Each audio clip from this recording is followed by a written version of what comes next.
It's great to be here. I tour a lot for stand-up. Last weekend I had to do a show in like rural Texas, Odessa, Texas. And after the show, this guy came up to me, and I swear to you, this is verbatim what he said to me. Hey man, when you walked in, I figured you was gay.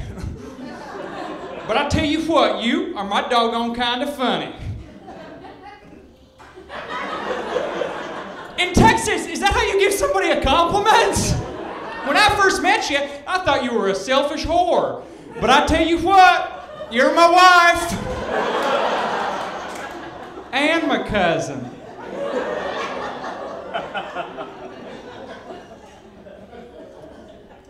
I was at an In-N-Out this afternoon, and I was waiting for my burger.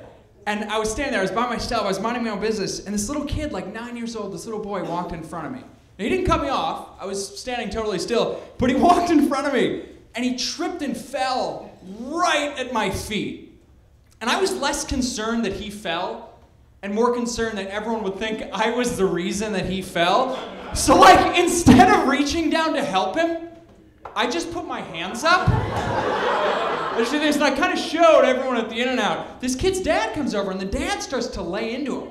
His dad is like, Jeremy, you're 9 years old. What kind of 9-year-old trips in public? When you trip and fall, it embarrasses me, and it embarrasses your mother, and I told you to tie your shoes. The dad is like laying into him. And in my head, I'm like, I gotta save this kid. So I said, excuse me, I tripped your son. And then I realized, no, everyone at this In-N-Out thinks that Rob Gleason just tripped a little boy and then went, yeah, Jeremy.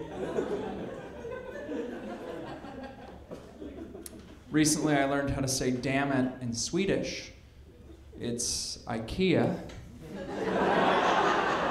If you're not familiar, IKEA makes all their furniture out of a very rare kind of wood called paper.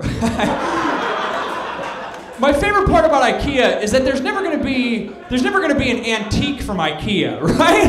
Like that's never gonna be a thing. IKEA, it just doesn't last long enough to be an antique. It's never gonna be like, oh, this wobbly particle board dresser has been in our family for 18 months.